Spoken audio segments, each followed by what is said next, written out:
Bonjour à tous. L'enfer est pavé de bonnes intentions. Chacun connaît ce dicton. Ce n'est pas un verset biblique. C'est un dicton qui exprime une vérité que l'expérience confirme et que l'écriture confirme encore plus.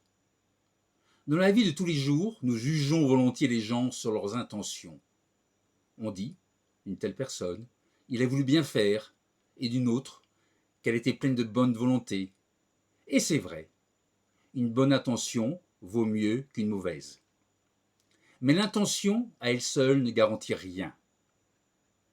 Un conducteur bien intentionné qui se trompe de route n'arrive pas à destination. Un remède donné avec amour, mais au mauvais dosage, peut faire du mal. La sincérité ne corrige pas l'erreur. Elle peut même la rendre plus dangereuse, parce qu'elle lui donne la force d'une conviction. Il en va de même dans la vie avec Dieu. Vouloir servir Dieu est une bonne chose. C'est même le point de départ de tout service.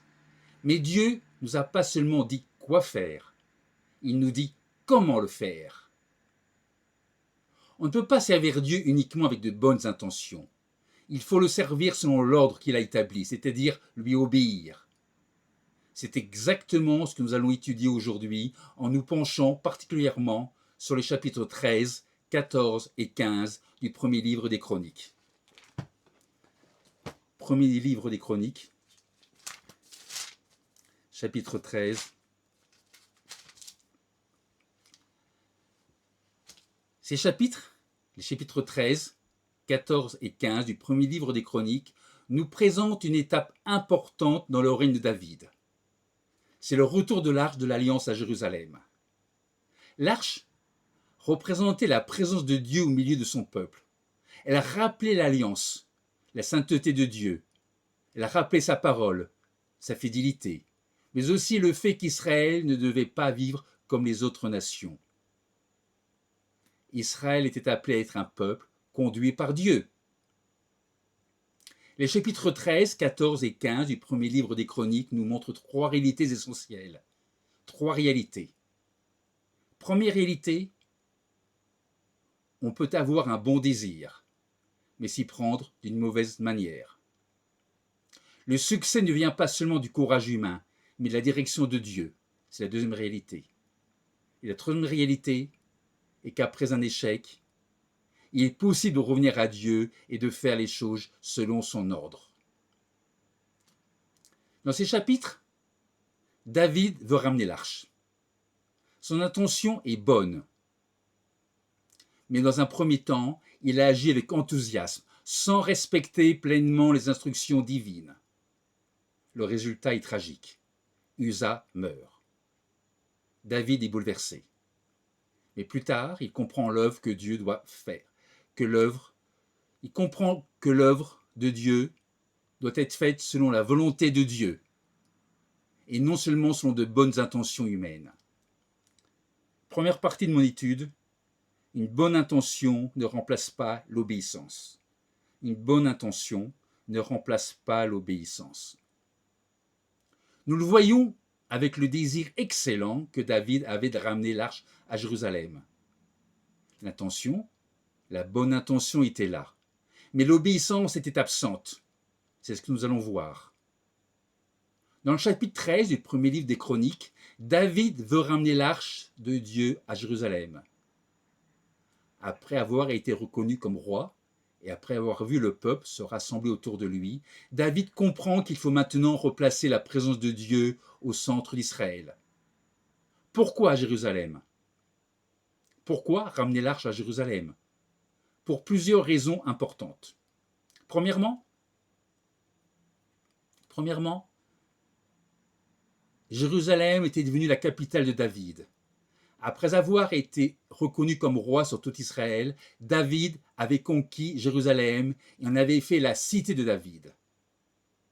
Deuxièmement, en y ramenant l'arche, il ne voulait pas seulement faire de Jérusalem un centre politique, mais aussi un centre spirituel. L'arche avait été longtemps négligée. Elle se trouvait à Kirja Jérim depuis de nombreuses années. Troisième raison de ramener l'arche à Jérusalem, en la ramenant à Jérusalem, David voulait restaurer le culte, remettre la présence de Dieu à sa juste place et préparer ce qui deviendra plus tard le centre du temple sous Salomon. Ensuite, David voulait montrer que le royaume devait être gouverné autour de Dieu. Le roi ne devait pas être le vrai centre d'Israël. La présence de Dieu devait être au-dessus du roi, au-dessus du peuple, au-dessus de l'armée et de toutes les décisions nationales. Il y a une quatrième raison. David voulait l'unification de tout Israël. Jérusalem était située entre les tribus du nord et celles du sud. En y installant l'arche, David faisait de cette ville un lieu de rassemblement pour tout Israël, et pas seulement pour une tribu particulière. Ainsi l'arche, c'est-à-dire la présence de Dieu, sera installée au centre de Jérusalem. Quant à Jérusalem, c'est une ville au centre d'Israël. Et quant à Israël, c'est le peuple de Dieu. C'est le peuple de Dieu qui est installé sur un territoire qui se trouve au point de jonction de l'Asie, de l'Afrique et de l'Europe. C'est d'ailleurs pourquoi cette terre a toujours été un passage obligé. Les grandes routes commerciales et militaires de l'Antiquité y passent. La Via Maris, la route des rois, des routes qui reliaient l'Égypte à la Mésopotamie en traversant Canaan. Les empires égyptiens, assyriens, babyloniens, perses, grecs, romains s'y sont tous affrontés précisément pour contrôler ce carrefour. Et ça continue de nos jours. L'attention de David est bonne. Mais avoir une bonne attention ne suffit pas. Notons que David ne prend pas seul ses décisions. Le chapitre 13 commence, verset 1 Chronique 13, verset 1. David tint conseil avec les chefs de milliers et de centaines, tint conseil avec tous les princes. David consulte les responsables. Il consulte les chefs, les conducteurs du peuple. Il veut agir avec l'accord de l'assemblée. Il dit ensuite au verset 2, et David dit à toute l'assemblée d'Israël, « Si vous le trouvez bon, et si cela vient de l'Éternel notre Dieu, envoyons des messagers de tous côtés vers nos frères qui restent dans toutes les contrées d'Israël, et aussi vers les sacrificateurs et les Lévites dans les villes où sont leurs banlieues, afin qu'ils se réunissent à nous. » La démarche est avant tout spirituelle. David parle de Dieu. Il reconnaît que la décision doit venir de l'Éternel. Il ne veut pas simplement imposer ses idées personnelles.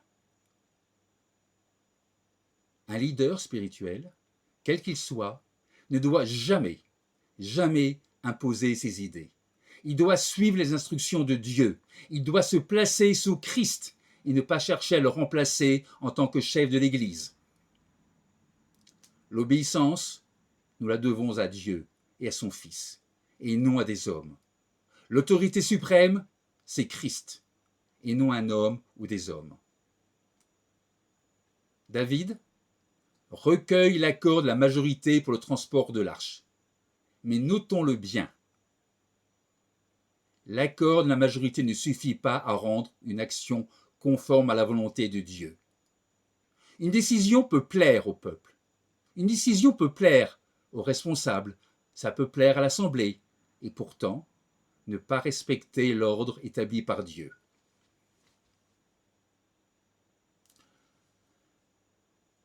Pour le déplacement de l'arche, au chapitre 13, David prit un char neuf, alors qu'il aurait dû faire appel aux Lévites. Le texte dit, 1 Chronique 13, verset 7, Ils mirent sur un char neuf l'arche de Dieu qu'ils emportèrent de la maison d'Abinadad. Uza et Agjo conduisaient le char. À première vue, telle manière de faire peut sembler respectueuse. Un char neuf, un char non utilisé, pouvait donner l'impression que l'on faisait les choses honneur. Mais le problème est que Dieu avait déjà donné des instructions précises concernant le transport de l'arche. L'arche ne devait pas être transportée sur un char. Elle devait être portée par les Lévites, plus précisément par les fils de Kéalt, au moyen de barres passées dans les anneaux de l'arche. Dans nombre 4, Dieu a donné des règles précises. Les objets saints ne devaient pas être manipulés n'importe comment. Même les Lévites ne devaient pas regarder ou toucher directement les choses saintes sous peine de mourir. Le char neuf, le choix que fit David, était peut-être impressionnant, pratique, moderne. Mais ce choix n'était pas conforme à la parole de Dieu. C'est ici que se trouve le problème central du chapitre. David et le peuple veulent honorer Dieu, mais ils font le choix d'une méthode que Dieu n'a pas ordonnée. Ce qui ne plaît pas à Dieu, ce n'est pas l'idée de transporter l'arche, mais la manière dont le transport va être fait.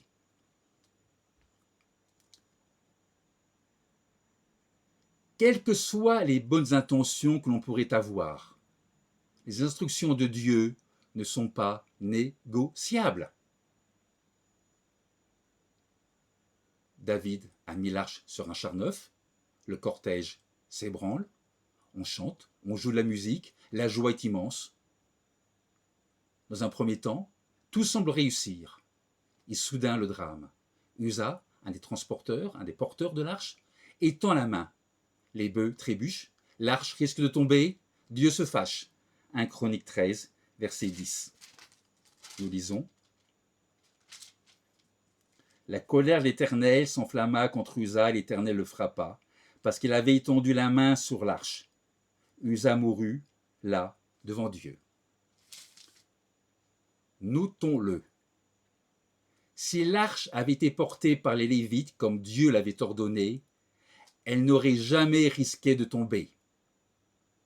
La mort d'Uza, c'est la conséquence. La mort d'Uza est la conséquence d'une désobéissance qui a commencé bien avant lui, au moment où l'on a choisi de transporter l'arche sur un char. Une méthode contraire à la parole de Dieu finit toujours par placer l'homme dans une situation où il doit rattraper ce que Dieu n'a jamais demandé de porter ainsi. La mort d'Uza hérite David, puis le saisit de crainte. 1 Chroniques 13, verset 12.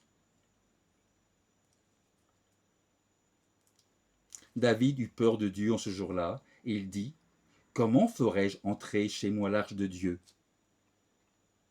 David fait déposer l'arche chez Obed-Édom. Le projet de transporter l'arche à Jérusalem s'arrête. La bonne intention a échoué. Non parce que Dieu s'oppose au projet, mais parce que le projet n'a pas été conduit selon son ordre. Comprenez-vous? Il y a d'autres exemples bibliques qui nous confirment que les instructions de Dieu ne sont pas négociables. Les instructions de Dieu ne sont jamais négociables. Le drame d'Uza n'est pas un cas isolé dans l'Écriture. Bien avant lui, au tout premier jour du sanctuaire, 2 fils d'Aaron, Nadab et Abihu, avaient connu le même sort. Ils étaient prêtres. Ils voulaient offrir un parfum devant l'Éternel. C'est bien, quel service plus religieux que celui-là. Mais le texte précise, Lévitique 10, verset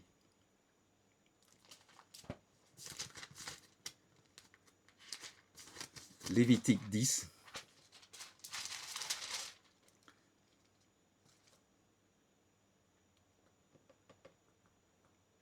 Les fils d'Aaron, Nadab et Abihu, prirent chacun un brasier, y mirent du feu et posèrent du parfum dessus. Ils apportèrent devant l'Éternel du feu étranger, ce qu'il ne leur avait point ordonné,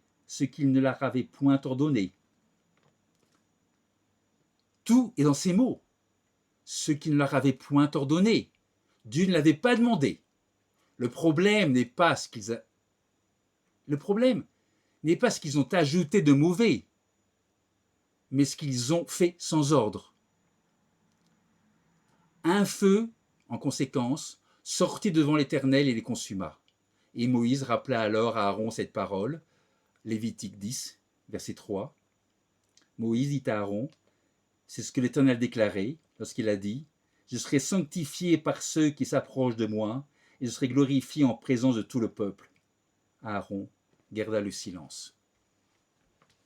Servir Dieu, s'approcher de Dieu, est un privilège immense.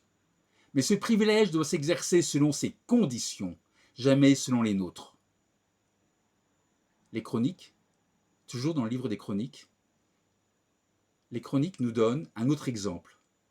Un exemple plus tardif, celui du roi Osias. Osias, c'est un bon roi, un roi béni. Il est écrit que c'est un roi qui fit droit, qui fit ce qui est droit aux yeux de l'Éternel. C'est ce que nous pouvons lire en 2 Chroniques 26, verset 4. Mais devenu puissant, ce roi décida d'entrer dans le temple pour brûler lui-même le parfum sur l'autel. Et rappelez-vous, brûler d'un parfum sur l'autel est un service réservé aux prêtres, fils d'Aaron, comme c'est instruit dans 2 Chroniques 26, versets 16 à 18. Osias, le roi Osias, voulait sans doute honorer Dieu. Bonne intention. Mais cela n'était pas son rôle de brûler le parfum sur l'autel. Et en sortant du rôle que Dieu lui avait assigné, il se mit sous le jugement de Dieu. Conséquence, la lèpre monta sur son front et il resta lépreux jusqu'à sa mort. Uza, Nadab et Abihu et Osias. 3 situations différentes. Une même leçon. Dans le service de Dieu, la bonne volonté ne dispense jamais de l'ordre établi par Dieu. David, sa désobéissance, n'est pas un cas isolé. D'un bout à l'autre de l'Écriture, Dieu nous montre des hommes sincères, des hommes zélés, des hommes bien intentionnés, et pourtant des hommes dans l'erreur. Car la sincérité ne transforme pas l'erreur en vérité. Ce sera la deuxième partie de mon étude. La sincérité ne transforme pas l'erreur en vérité. La sincérité ne transforme pas l'erreur en vérité. Et nous allons voir quelques cas que nous allons prendre dans la Bible. Combien de personnes sincères se trompent? La parole de Dieu nous le dit en Proverbe 14, verset 12. Nous lisons « Telle voie paraît droite à un homme, mais son issue, c'est la voie de la mort. » Que vaut une bonne intention si elle n'est pas soumise à la volonté de Dieu? Et toute l'Écriture, toute la parole de Dieu répond à cette question. Prenons des exemples. Premier exemple. Saül. Premier exemple, Saül. L'obéissance vaut mieux que les sacrifices. Dieu donna à Saül un ordre clair. Détruire entièrement Amalek. 1 Samuel 15, verset 3. Que fait Saül? Il obéit? Oui, mais à moitié. Il épargne le roi, Agag, et le meilleur du bétail. Pourtant, Dieu avait dit de détruire entièrement. Pourquoi fait-il cela, le roi? Lisons sa justification. 1 Samuel 15, verset 15. 1 Samuel 15, verset 15, nous lisons. Saül répondit, ils les ont emmenés de chez les Amalécites, parce que le peuple a épargné les meilleures brebis et les meilleurs bœufs, afin de les sacrifier à l'Éternel ton Dieu, et le reste, nous l'avons dévoué par interdit. Vous voyez l'intention. À première vue, elle paraît excellente. Offrir un sacrifice à Dieu. Quoi de plus pieux? Mais Samuel répond par une parole qui traverse les siècles. 1 Samuel 15, verset 22. Samuel dit, « L'Éternel trouve-t-il du plaisir dans les holocaustes et les sacrifices, comme de l'obéissance à la voix de l'Éternel. Voici, l'obéissance vaut mieux que les sacrifices, l'observation de sa parole vaut mieux que la graisse des béliers. Retenons que Saül ne voulait pas offenser Dieu. Il voulait, prétend-il, l'honorer. Mais il voulait l'honorer à sa manière. Et c'est précisément là le problème. L'honorer à sa manière, c'est déjà lui désobéir. Voyons un deuxième exemple. Un deuxième exemple de bonne intention non soumise à la volonté de Dieu. Cet exemple, c'est Moïse. Un exemple qui nous montre que le résultat ne justifie pas la méthode. En Nombre 20, le peuple murmure. Pourquoi le peuple murmure? Il n'y a pas d'eau. Le peuple a soif. Et Dieu dit à Moïse, Dieu qui entend les murmures, dit à Moïse, parle au rocher. Je donne la référence, c'est Nombre 20, verset 8. Parle au rocher. Que fait Moïse? Va-t-il parler au rocher? Non. Il va frapper le rocher. Il va même le frapper 2 fois. L'eau va jaillir. Le peuple boit. Le résultat semble bon. Mission accomplie, dirions-nous. Mais Dieu dit à Moïse, Nombre 20, reportons-nous à Nombre 20,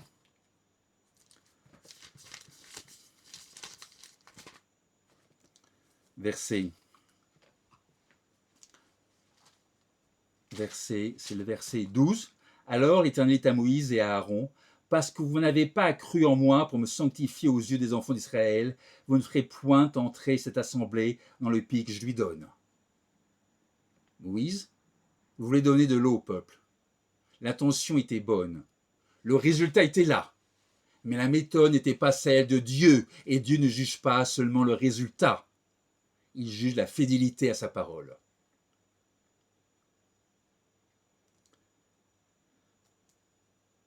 Voyons un troisième exemple, en la personne de Pierre. Avec Pierre, nous voyons qu'un sentiment humain peut s'opposer au plan de Dieu. Passons au Nouveau Testament. Nous allons en Matthieu 16.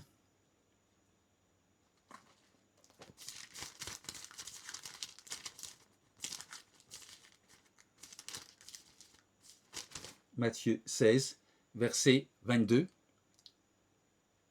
Jésus, dans ce chapitre, annonce sa mort à ses disciples. Pierre, bouleversé,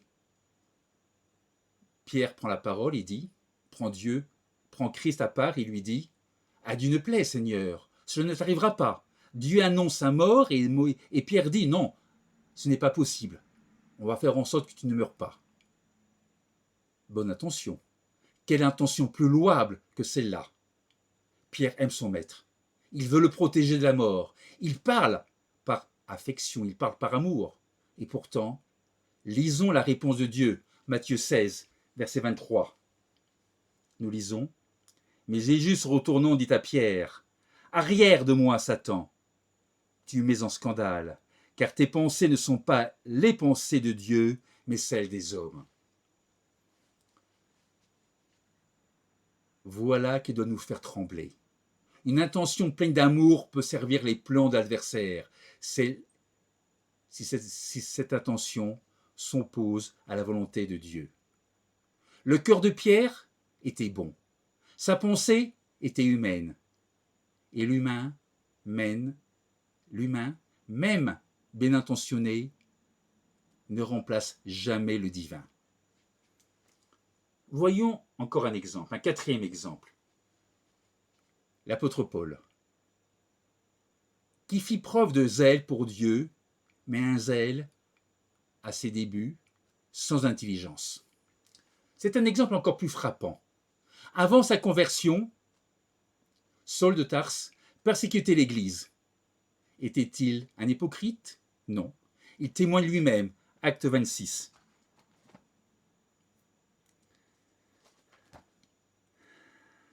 Acte 26, verset 9.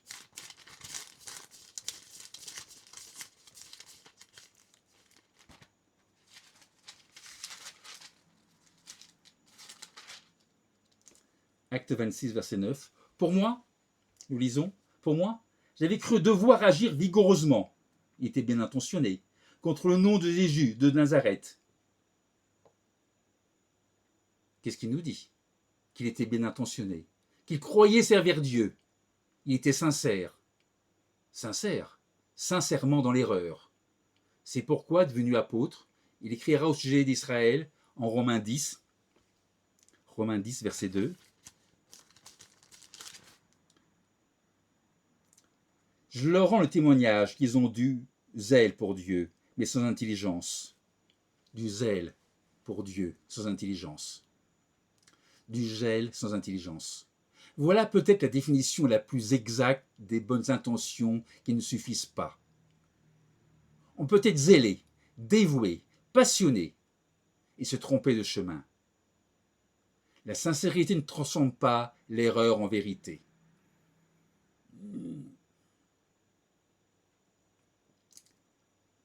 La parole, voyons maintenant ce que dit Christ. La parole, Christ va prononcer une parole décisive, qui est, il nous dit, de faire la volonté du Père. Jésus va trancher cette question dans le Sermon sur la montagne, Matthieu 7, verset 21. La question des bonnes intentions. Matthieu 7, verset 21. Ceux qui me disent « Seigneur, Seigneur », bonne attention, n'entreront pas tous dans le royaume des cieux, mais seulement celui qui fait la volonté de mon Père qui est dans les cieux. Remarquez bien, ceux dont il est question ici, ce ne sont pas des ennemis de la foi. Ce sont des gens qui disent « Seigneur, Seigneur ». Ce sont des gens qui prophétisent, des gens qui chassent des démons, des gens qui font des miracles au nom du Christ, des gens religieux, des gens actifs, des gens convaincus. Et pourtant Jésus leur dira « Je ne vous ai jamais connus. Retirez-vous de moi, vous qui commettez l'iniquité. » Pourquoi? Parce qu'ils avaient de bonnes intentions. Ces personnes ont de bonnes intentions, mais ne font pas la volonté de Dieu. La question n'est donc pas « suis-je sincère ?» La question est « est-ce que je fais la volonté du Père ?» Saül, Moïse, Pierre, Paul, ou encore David avec l'arche. Tous nous ont montré que la sincérité ne suffit pas. La sincérité ne suffit pas. Mais alors une question se pose. Quand on a échoué, quand on a servi Dieu à sa manière et non à la sienne, est-ce fini? Est-ce que tout s'arrête là? Non. Et c'est la bonne nouvelle que je vais développer dans la troisième partie, dernière partie de cette étude. Après un échec, il est possible de revenir à Dieu et de faire les choses selon son ordre. C'est ce que David va faire et c'est ce que Dieu va bénir. Troisième partie et dernière partie de cette étude, revenir à Dieu et le servir selon ses instructions. Il nous faut chercher Dieu avant d'agir. David nous montre l'exemple en consultant l'Éternel. Je vais revenir au premier livre des Chroniques.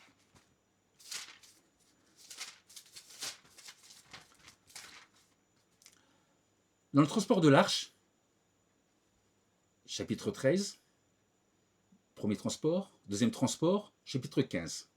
Entre le chapitre 13 et chapitre 15, il y a un chapitre intercalaire, chapitre 14. Et dans ce chapitre, qui est placé là, entre deux transports de l'arche, il y a une raison. Dans le chapitre 14, David affronte les Philistins. Mais cette fois, avant d'agir, David fait ce qu'il n'avait pas fait pour l'arche, le chapitre d'avant. Dans ce chapitre, il va consulter Dieu. 1 Chronique 14, verset 10. David consulta Dieu en disant, donc David consulte Dieu, monterai-je contre les Philistins et les livreras-tu entre mes mains? Et lors de la seconde attaque que David mènera contre les Philistins, Dieu lui donnera une stratégie différente. Ce sera un peu, c'est David 14, verset 14, 2 Chroniques, chapitre 14, verset 14. Et David consulte Dieu et David obéit strictement. Résultat, conséquence, la victoire est complète. Victoire sur les Philistins. La leçon est claire. Le succès ne vient pas seulement du courage humain, mais de la direction de Dieu. David est en train d'apprendre. Il ne dit pas seulement « faisons quelque chose pour Dieu ». Ce serait avoir une bonne attention. Il demande à Dieu « que veux-tu que je fasse ?» Le premier échec de David dans le transport de l'arche venait du fait qu'il n'avait pas cherché à transporter l'arche selon les instructions que l'on trouve dans la Bible. La deuxième tentative de transporter l'arche va être la bonne. Elle va être une réussite. Au chapitre 15, David reprend le projet de transporter l'arche. 3 mois ont passé, mais cette fois tout est différent. David a réfléchi, il a compris, il a cherché dans la parole de Dieu la cause de l'échec du premier transport, et il la nomme lui-même sans détour. 1 Chronique 15, verset 13. Parce que vous n'y étiez pas la première fois, l'Éternel notre Dieu nous a frappés, car nous ne l'avons pas cherché selon la loi.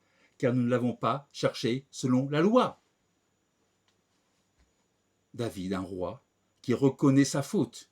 Il ne dit pas « Dieu a été trop sévère ». Il ne dit pas « c'est la faute d'Uza ».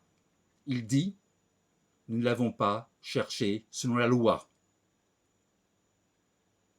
L'échec n'était pas dû à un manque de zèle, ni à un manque de moyens, ni à un manque de joie. L'échec était dû à un manque d'obéissance. Les Lévites vont reprendre leur place, l'obéissance est restaurée. David tire les conséquences pratiques de cet accident. 1 Chronique 15, verset 2. Alors, David dit, l'arche de Dieu ne doit être portée que par les Lévites. David a compris, car l'Éternel les a choisis pour porter l'arche de Dieu et pour en faire le service à toujours. Plus de char neuf, plus de méthode humaine, même si ces méthodes sont impressionnantes. David revient à ce que Dieu avait dit dès le départ, dans Nombre 4. Et le texte prend soin de souligner que tout se fait comme Dieu l'avait ordonné. 1 Chronique 15, verset 15.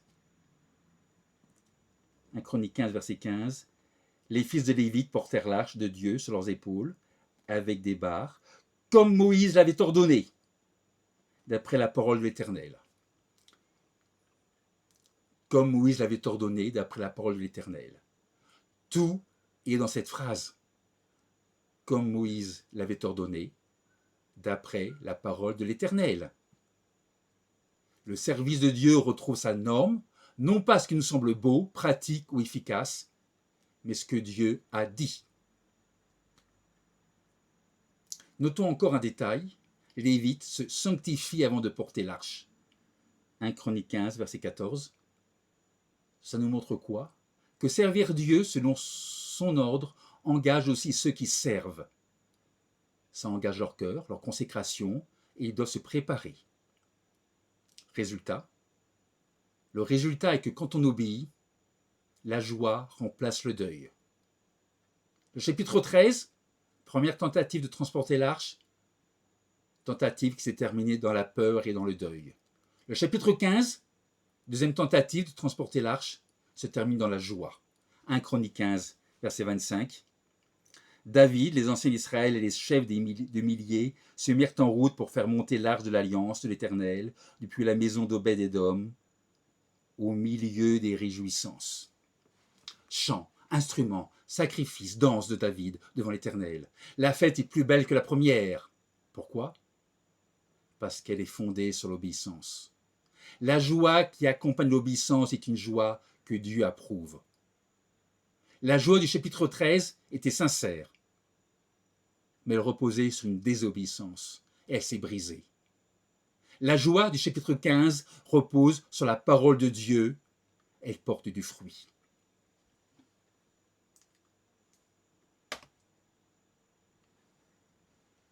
Voyons d'autres témoins du retour à Dieu à travers Jonas, Manassé et Pierre. David n'est pas le seul dans l'Écriture à avoir échoué, puis à être revenu à Dieu pour être béni. 3 autres témoins bibliques nous encouragent et nous montrent la même chose. Jonas ou la seconde chance. Dieu avait dit à Jonas, va à Ninive. Et que fait Jonas? Il s'enfuit dans la direction opposée. Il connaît la tempête, tout le monde connaît l'histoire du poisson, sa détresse. Mais retenons surtout ce que dit le texte après sa prière. Jonas, chapitre 3, verset 1. La parole de l'Éternel fut adressée à Dieu une seconde fois. Ce qui est important de ce verset, c'est le mot, l'expression, une seconde fois. Une seconde fois. Comme pour David et l'arche. Dieu ne retire pas son projet à celui qui a échoué. Il lui redonne la parole, il lui redonne sa parole. Et cette fois, Jonas, nous lisons Jonas 3, verset 3, Jonas se leva et alla à Ninive selon la parole de l'Éternel. Jonas 3, chapitre 3, verset 3. Le résultat de l'obéissance de Jonas, toute une ville se repent. Toute une ville se repentit. L'homme qui avait fui devient l'instrument du plus grand réveil de son temps. Non par ses bonnes idées, mais par son obéissance retrouvée. Voyons un autre exemple avec Manassé. Manassé, c'est le retour le plus inespéré. Les chroniques nous rapportent l'histoire du roi le plus impie de Juda, Manassé. Idolâtrie, occultisme, sang innocent répandu. Résultat, Dieu le livre aux Assyriens qui l'emmènent captif à Babylone avec des chaînes. Et là, au fond de la détresse, qu'est-ce qu'il fait? Il implora Dieu.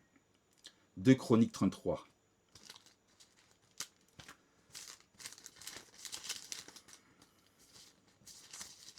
« 2 Chroniques 33, verset 12, nous lisons «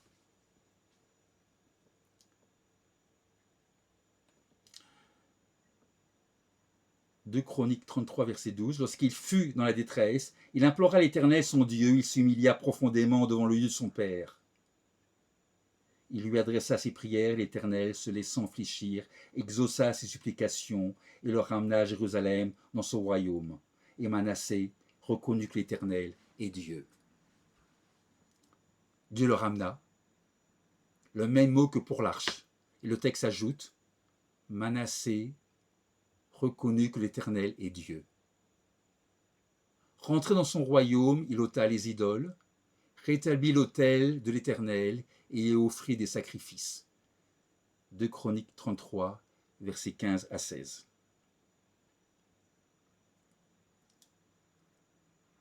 Voyons encore un autre exemple de retour à Dieu en la personne de Pierre. Nous avons vu Pierre dans la deuxième partie de cette étude qui est repris par Jésus pour ses pensées humaines. Dans l'exemple qu'on va prendre maintenant, une autre partie de la vie de Pierre, nous voyons Pierre renier son maître 3 fois. Mais Jésus avait déjà prié pour lui. Luc 22.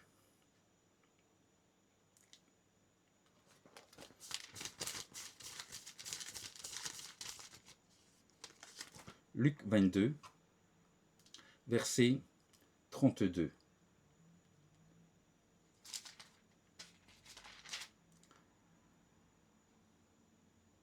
Mais j'ai prié pour toi afin que ta foi ne défaille point, et toi, quand tu seras revenu, affermis tes frères. Après la résurrection, Jésus rencontre Pierre au bord du lac, et il lui demande 3 fois, m'aimes-tu? Et 3 fois il lui confie, paie mes brebis. Vous pourrez lire ça dans Jean 21, versets 15 à 17.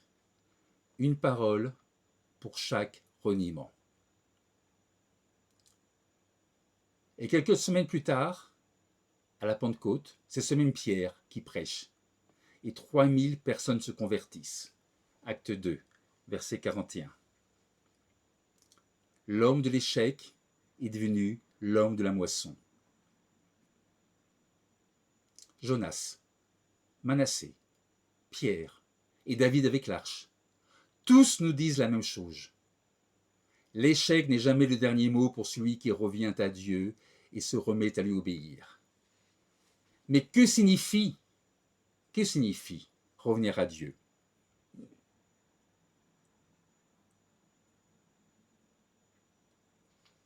Dans la Bible, revenir à Dieu n'est pas seulement éprouver un regret, c'est faire demi-tour. Le mot hébreu que la Bible emploie pour la repentance signifie littéralement se retourner, changer de direction. Revenir à Dieu, c'est reconnaître sa faute, comme David qui dit « Nous ne l'avons pas cherché selon la loi ». David avait compris. Revenir à Dieu, c'est chercher Dieu. Revenir à Dieu, c'est s'humilier comme Manassé au fond de sa prison. Revenir à Dieu, c'est se remettre à l'écoute de la parole, comme Jonas, qui repart selon la parole de l'Éternel. Et le retour à Dieu ne reste jamais sans réponse. Dieu l'a promis. Malachie, chapitre 3, verset 7. « Revenez à moi, et je reviendrai à vous, dit l'Éternel des armées.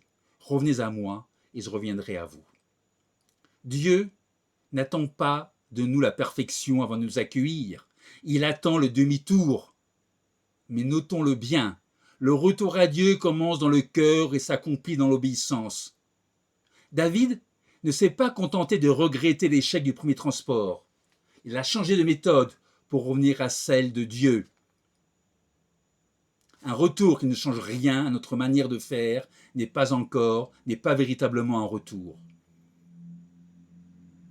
Et pour terminer cette étude, les bénédictions qui découlent de l'obéissance à Dieu. Le récit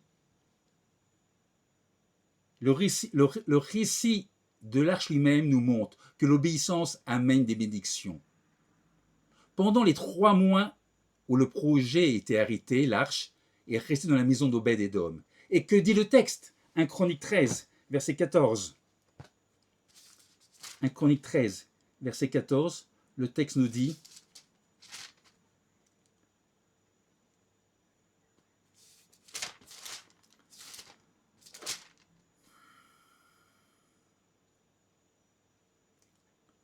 L'arche de Dieu resta 3 mois dans la maison d'Obed-Édom, dans sa maison, et l'Éternel bénit la maison d'Obed-Édom et tout ce qui lui appartenait. Là où la présence de Dieu est accueillie et honorée selon son ordre, la bénédiction suit. C'est d'ailleurs cette nouvelle qui encouragea David à reprendre le projet. Et l'Écriture le confirme d'un bout à l'autre de la Bible. L'obéissance ouvre la porte à la bénédiction. C'est Isaïe, chapitre 1, verset 19, nous dit: si vous avez de la bonne volonté, si vous êtes docile, Isaïe 1, verset 19, si vous avez de la bonne volonté, si vous êtes docile, vous mangerez les meilleures productions du pays. L'obéissance ouvre la porte à la bénédiction. Remarquez ce verset, la bonne volonté et la docilité. Exactement le thème de cette étude que je vous donne. La bonne volonté seule ne suffit pas. C'est la bonne volonté unie à l'obéissance que Dieu bénit. Et Jésus le dira à sa manière, en Luc 11, verset 28. Heureux, plutôt ceux qui écoutent la parole de Dieu et qui la gardent. Attention, la bénédiction que Dieu nous promet n'est pas d'abord matérielle. La plus grande bénédiction, c'est la présence de Dieu lui-même au milieu de son peuple. C'est tout le sens du retour de l'arche. La bénédiction que Dieu nous promet, c'est la joie du chapitre 15. La bénédiction que Dieu nous promet, c'est la paix d'une conscience en règle avec Dieu. La bénédiction que Dieu nous promet, c'est les fruits que porte une vie alignée sur sa parole. Obed-Édom fut béni. David fut béni. Jonas vit une ville entière se repentir. Pierre vit 3000 âmes se convertir. Quand on sert Dieu selon son nom, selon son ordre, on ne perd jamais au change. Le retour à Dieu et l'obéissance ouvrent toujours la porte de la bénédiction.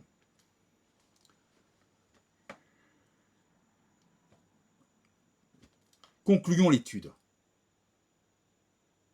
Nous pourrions résumer l'étude d'une seule phrase. L'intention est un départ. l'obéissance et le chemin. L'intention est un départ, l'obéissance est le chemin. Au cours de cette étude, nous avons vu avec David et l'arche qu'une bonne intention ne remplace pas l'obéissance. Nous avons vu avec Saül, Moïse, Pierre et Paul que la sincérité ne transforme pas l'erreur en vérité. Nous avons vu avec David au chapitre 15 du premier livre des Chroniques. Nous l'avons vu avec Jonas et avec Manassé. Nous avons vu qu'après un échec, il est toujours possible de revenir à Dieu. Il est toujours possible de revenir à Dieu et de faire les choses selon son ordre. Et que ce retour à Dieu ouvre la porte de la bénédiction. Les bonnes intentions ne sont pas mauvaises en soi. Dieu regarde au cœur. 1 Samuel 16, verset 7. Mais un cœur bien disposé qui refuse d'écouter devient un cœur qui s'égare. Souvenons-nous. Souvenons-nous. Saül voulait sacrifier, alors que Dieu voulait l'obéissance. Moïse voulait de l'eau. Dieu voulait être sanctifié. Pierre voulait protéger, alors que Dieu voulait sauver le monde. Paul voulait défendre Dieu, alors que Dieu voulait le convertir. David voulait transporter l'arche, alors que Dieu voulait être servi selon sa parole. Alors, pour terminer, posons-nous une question. Comment passer de l'intention à l'obéissance? Trois pistes concrètes. Premièrement, vérifions nos intentions à la lumière de la parole. Jacques nous exhorte, Jacques 1, verset 22. Mettez en pratique la parole et ne vous bornez pas à l'écouter. Avant d'agir pour Dieu, demandons-nous, est-ce que Dieu l'a demandé ou est-ce moi qui le veux pour lui? Deuxièmement, pour passer de l'attention à l'obéissance, acceptons que Dieu juge le cœur et nos voies. Proverbe 16, verset 2. Proverbe 16, verset 2, nous lisons « Toutes les voies de l'homme sont pures à ses yeux, mais celui qui pèse les esprits, c'est l'Éternel. » Nous sommes très doués, tous autant que nous sommes, pour nous justifier.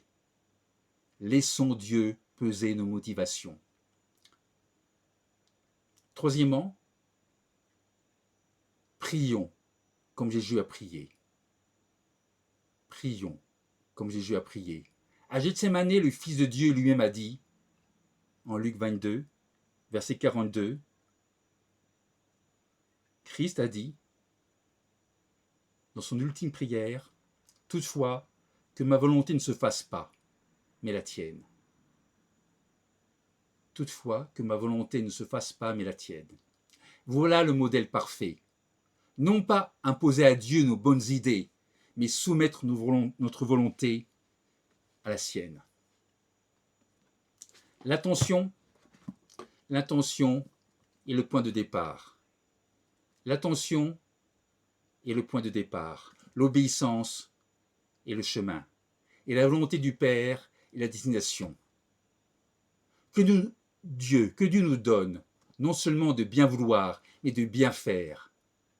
Il est écrit que c'est lui, Dieu, qui produit en nous le vouloir et le faire, selon son beau plaisir. Je donne cette dernière référence, c'est Philippiens 2, verset 13. C'est Dieu qui produit en nous le vouloir et le faire, selon son bon plaisir. Je vous souhaite à tous un bon sabbat et vous souhaite une belle journée.